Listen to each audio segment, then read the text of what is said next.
Good evening, San Bernardino. I wanted to stop in because I missed something on our agenda review last night, and I knew that something wasn't right. So I want to make sure we cover this because this is actually something I emailed the city manager and city council and mayor about, and I received an answer today. So I want to make sure that we cover this thoroughly because just something I'm concerned about. So I'm going to give it a minute. I know you guys like that I not jump right in, but if you want, you can pull up your agendas.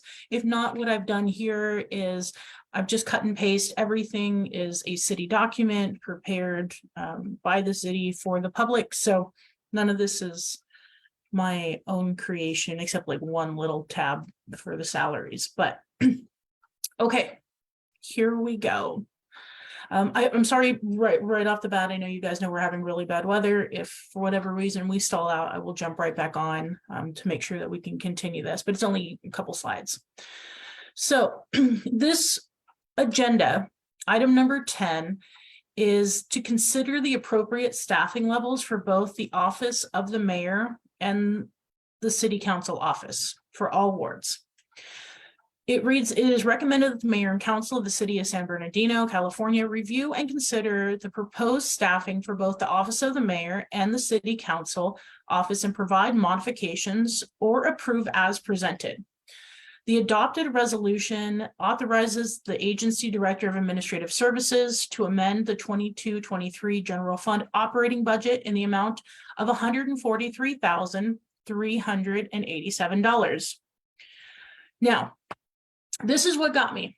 $143,387. That doesn't sound bad. I was like, okay, this makes sense to me thus far. Hi, Paula. Hi, Scott. So let's, for those who don't know, let's kind of go back into the staffing levels of the mayor and council. So the city of San Bernardino's current charter was adopted in on November 8th of 2016 and filed with the Secretary of State of California on January 31st, 2017. The 2016 charter amendments that were adopted by voters included numerous changes. However, the most significant was the implementation of a council manager form of government.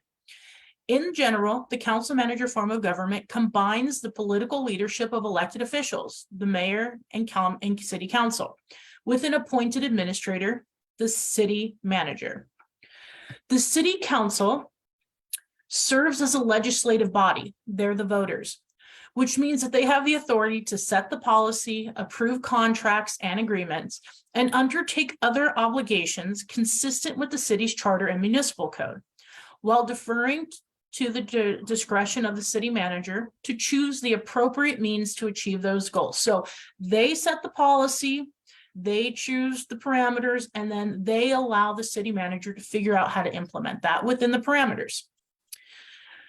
The city council office provides support to the 7 elected council members and serves as a liaison between the council members and the community. So there's an office, I don't know if you guys have ever been to it, in the old city hall. It was on the 6th floor.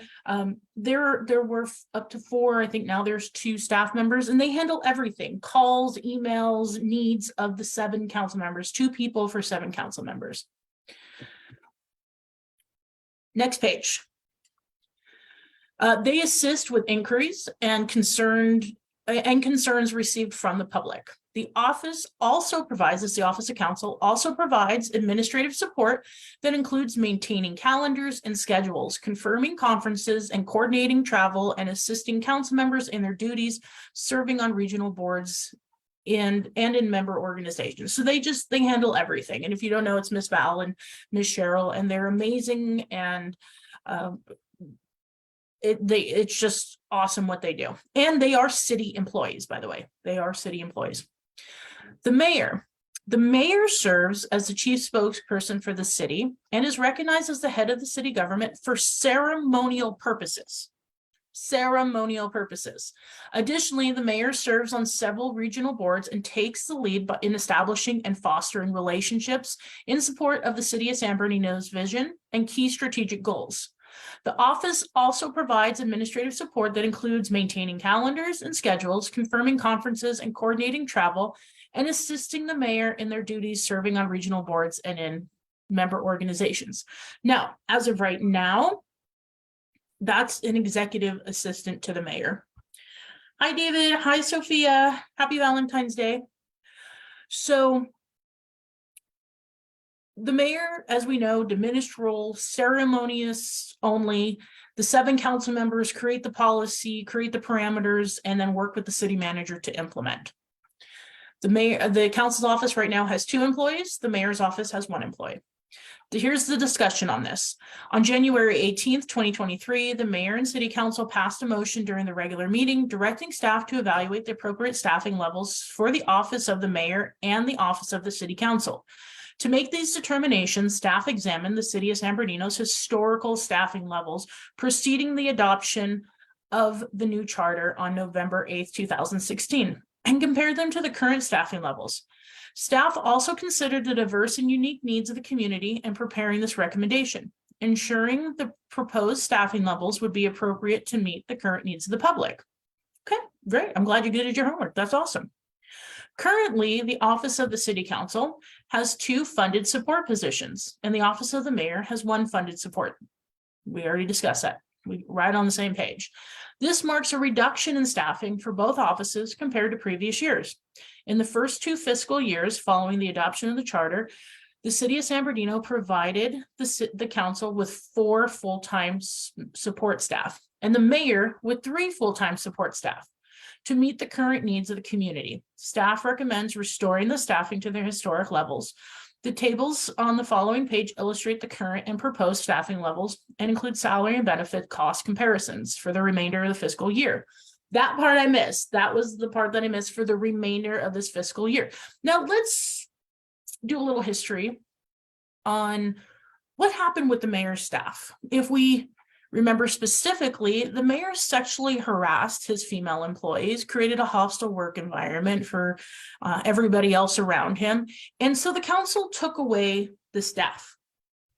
They also reduced the salary of the mayor in this last election because they evaluated the roles and responsibilities in relation to the pay.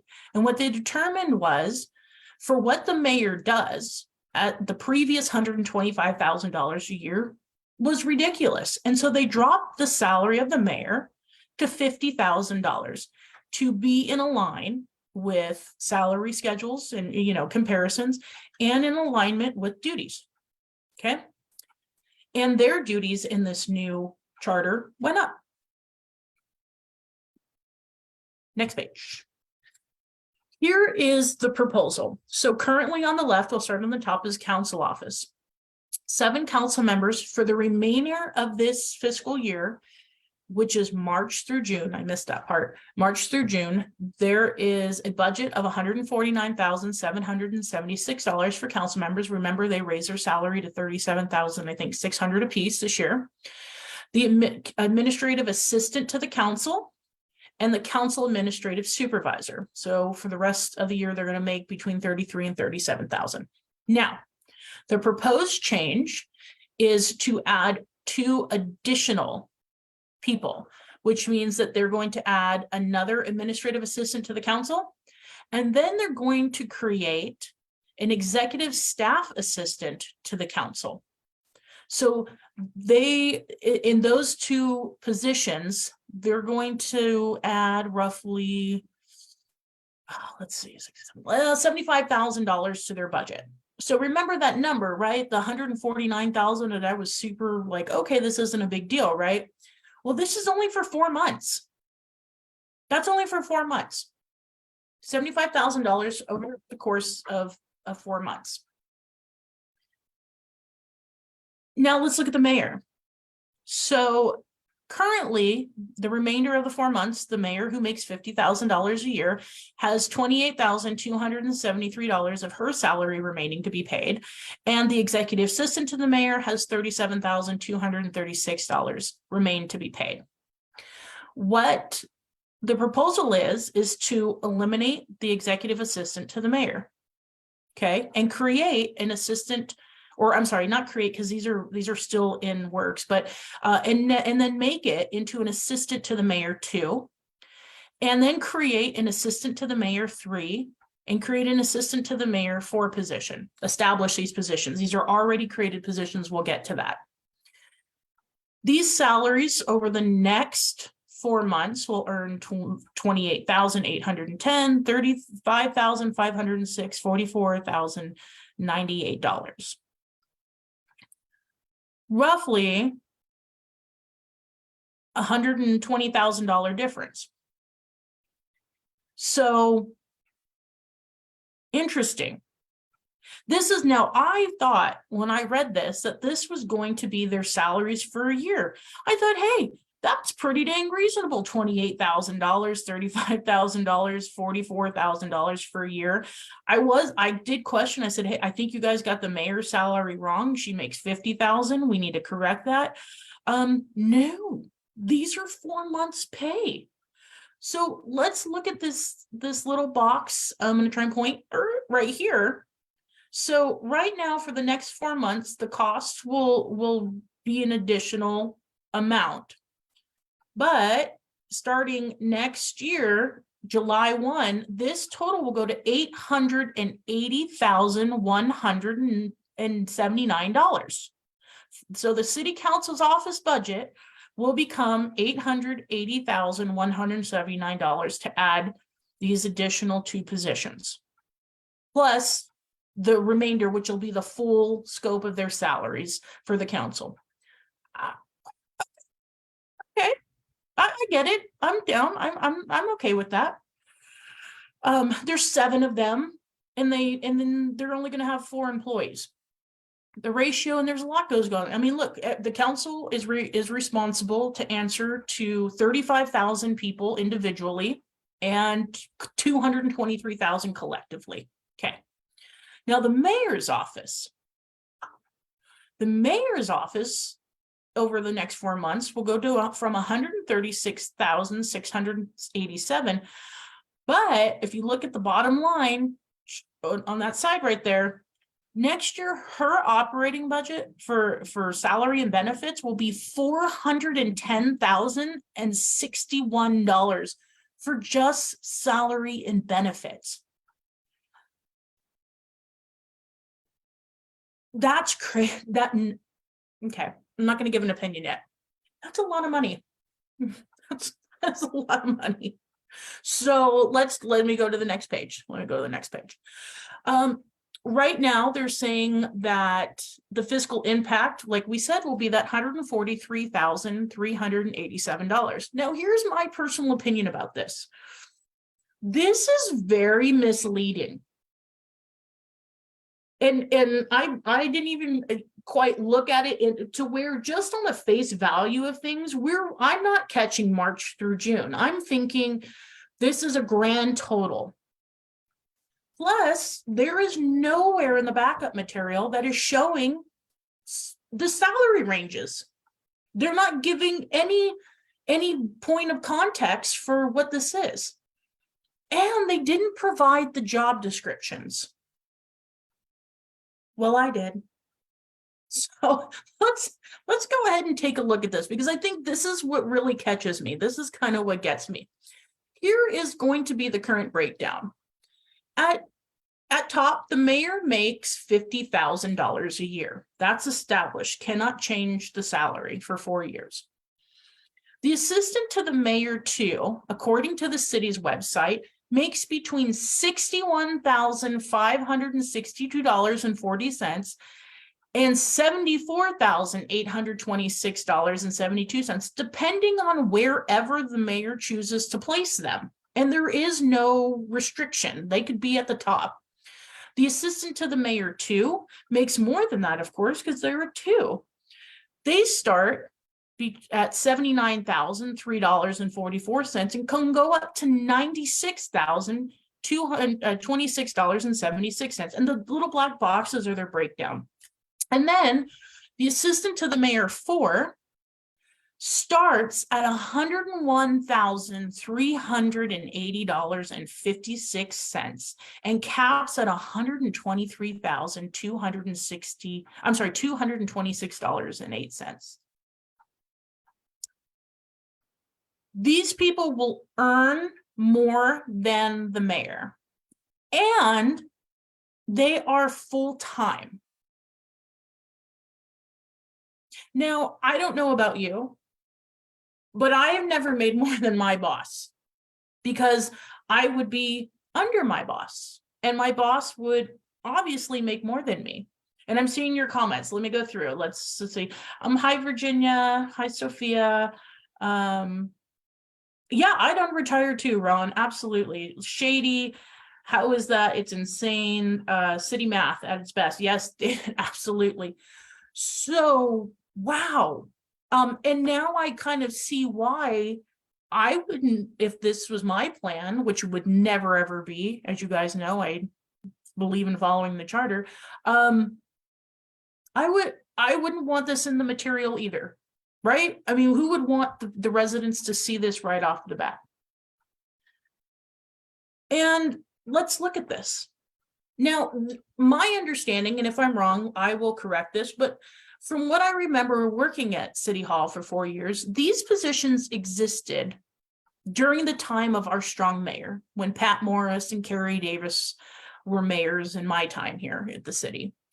And they had assistants to the mayor. And so the job descriptions are up. You can pull these, they're up right here. And here are the duties and responsibilities of the assistant to the mayor, 1, 2, 3, and 4. There's 4 levels. The duties listed below are intended only as illustrations of various types of work that may be performed. The omission of specific statements and duties does not exclude them from the position if the work is similar or related. Got it. I'll read these because I know it's kind of small. Number 1, the assistant to the mayor provides staff assistant to the mayor and chief of staff, ranging from moderately difficult to highly complex, assists or participates in or leads in developing and overseeing implementation of plans and initiatives to meet short-term and long-term goals and objectives of the mayor and city council, assists or participates in formulating strategies, approaches, outreach, initiatives, collaborative arrangements, and other processes to achieve overall results on goals and objectives, meets with a wide variety of stakeholder groups and their representatives to represent the mayor's office and or build support, agreement, participation, and partnerships. That's a lot. That's a big responsibility.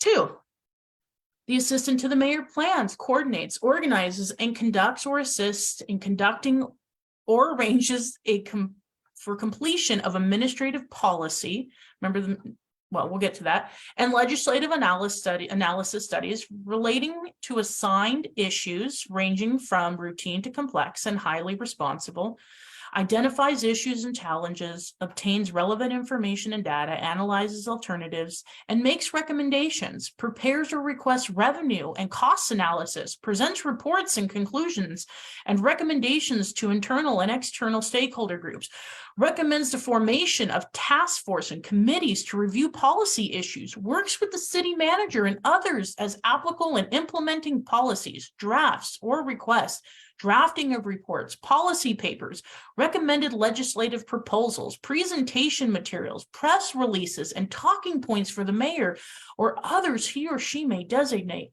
My goodness. I get why it pays so well. I really do. As assigned, represents the mayor's office and works closely with the city council members, appointed board members and committees, legislators, and public and private officials to gain public and political support from the partnerships to pursue and or carry out planned initiative and program plans. They receive researches and formulate action plans to respond and or resolve constituent complaints. They represent the mayor in meeting interactions with media, civic, community businesses, and industry groups, and with representatives of other government agencies as assigned. They serve as liaisons in the area of the city, attend neighborhood meetings, and keep the mayor informed on the pulse of the community. Wow. That is the duty and responsibility of the assistant to the mayor. Well, my goodness. all that, right? And responsibilities. Well, what does the mayor do? Let's just look directly at the duties and responsibilities, powers and duties of the mayor according to our charter. The mayor shall have the following powers and perform the duties in addition to others specified to others as specified in this charter. Number one, attend and preside at meetings of the council and may participate fully in a discussion, but shall not be entitled to vote except in the event of a tie, to veto a matter, and as otherwise provided in this charter, which is to appoint, or they can help hire the city manager, city attorney, and the city clerk. They have the authority to veto any council action approved by fewer than 5 members. They shall participate in one vote to appoint the city manager, city attorney, and city clerk, and fix their compensation, and to appoint or remove members of boards, commissions, or committees, except committees made up wholly of less than a majority of council members. They appoint the members and officers of the council committees and perform other duties. They are recognized as the head of the city government for all ceremonial purposes by the governor and for purposes of military law. They are the chief spokesperson for the city. They represent the city in intergovernmental relations and establish and maintain partnerships and regional leadership roles to advance the city's interest, and may delegate such roles to other members of the council, and execute all ordinances, resolutions, and contracts provided by the city council, except otherwise authorized. So, they follow the municipal code. The mayor shall have no administrative appointment or removal powers, except otherwise provided in this charter. The office of the mayor shall be a full-time position, and the incumbent shall not engage in any business, professional, or occupational activities that interfere with the discharge of the duties of the office. It took me less time to read the roles and responsibilities of the mayor than it did for me to read number 1 and number 2. And here's my issue. Oh, wait, I'm not allowed to have an issue yet. I'm sorry. So just in the generalization of what 3 people would be responsible to conduct in their roles and responsibilities in relation to the limited power and duties of the mayor. Why do we need 3 people to do that? I don't know. And if we remember, Mayor Valdivia tried this when he first got in. He tried to create 6 positions and put his budget into roughly over $2 or $3 million a year. It was outrageous. And remember, this is just salary and benefits. $400,000 in salary and benefits over 4 years. That's $1.6 million alone in just salary and benefits. Okay. Now I'll tell you what I think. My first thought is I agree with the council's needs, and I'll tell you why. Because I believe in the charter. Our charter states that we have a council manager form of government, that our council is in charge of representing this city. And so not only do I think they needed an additional 2 workers to handle the calls that come in, but they are tasked with attending a lot. And they're only part-time, right? Almost everybody, I think, except Fred's retired and Damon's retired. Everybody else has full-time positions besides going to council meetings and attending other things. I would like to see part-time reps assigned to each of them, or whichever ones would like them or need them, and pay them $25 an hour. I think that's fair. I really do. My thought on the mayor, I support the mayor having staff. Heck, I would absolutely volunteer to be a staff member to the mayor and help her in any way that she could. I think she should hire me, whatever. I think Mayor Valdivia did absolutely fine with an executive assistant who helps with the scheduling, who helps with the calendar and the phone calls. I don't I would like to see it unclassified so that she can pick and choose whoever she would like. Any mayor, I really think, and any council member should be able to pick and choose whoever they want to help represent them. I'm good with that. I believe that she should only be allowed to have one additional person outside of her executive assistant, which would be the assistant to the mayor part-time. And they too would make $25 an hour. The responsibilities of the mayor are to show up, shake hands, kiss babies, smile, say a few words, and move on. We have lobbyists who travel all over the country and through our state that represent our financial interests and try to bring us money. I don't believe that we need to expend $400,000 alone on the office of the mayor's people.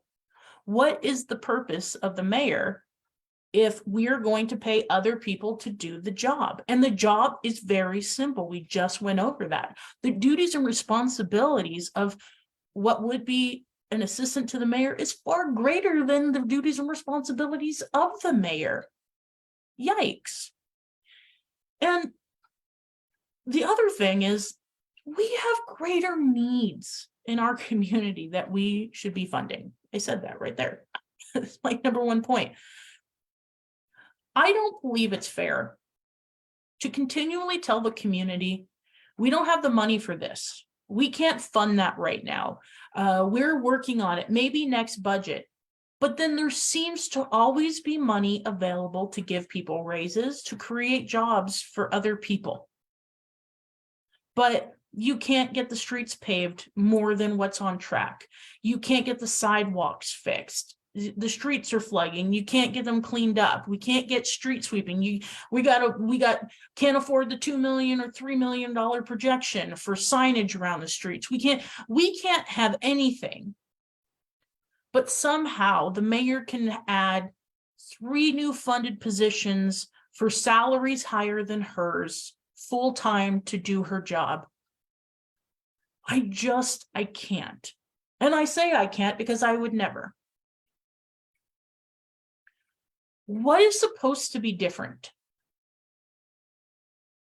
My hopes and dreams had been, we wouldn't be having these conversations with John Valdivia out of office, that there was going to be change, that we were going to see something different. And quite honestly, in less than a month and a half, I'm not seeing very much different. I watched public comments get shut down to 90 seconds by the mayor. And now I'm watching a mayor build her budget for someone else, 3 other someone else's, to do her job. Get a policy person to explain things. Get someone that can help you and someone that can answer the phone. But the city of San Bernardino has to move forward. And one of you said it really well, that this is how the city is going to end up back in bankruptcy. This is not following a fiduciary responsibility. This is like idleness. How many people does someone need following them around to feel important? Wasn't winning enough. That's just my thoughts. I'm really disappointed in saying this. And I'm really disappointed that the city didn't think enough of the residents to show them the costs in a really laid out way, that they didn't think they needed to show the job description and the comparison in duties, because that's true transparent work. And to mention that in looking at the historical staffing, that you used historical job descriptions for positions that are no longer facilitated in that great of a purview. The mayor does not do now what it did in 2016. The assistants to the mayor will not do those things. They don't draft policies. They don't draft budget recommendations. They don't do that. The mayor doesn't even have a vote.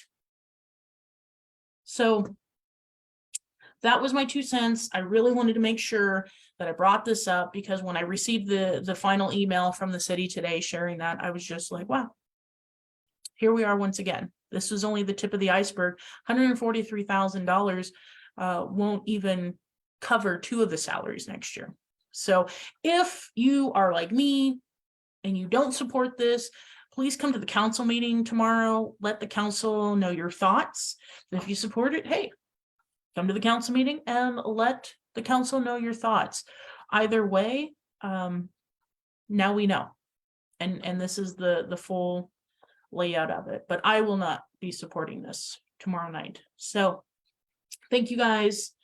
And if you have any more comments, please don't hesitate to put them in the chat, and I will post this to Instagram, Facebook, and Nextdoor. I ask that if you want, please share this away so that more people can see with all my videos if you like them. So I hope you guys have a super great rest of your evening. Stay warm, stay safe. Good evening, San Bernardino.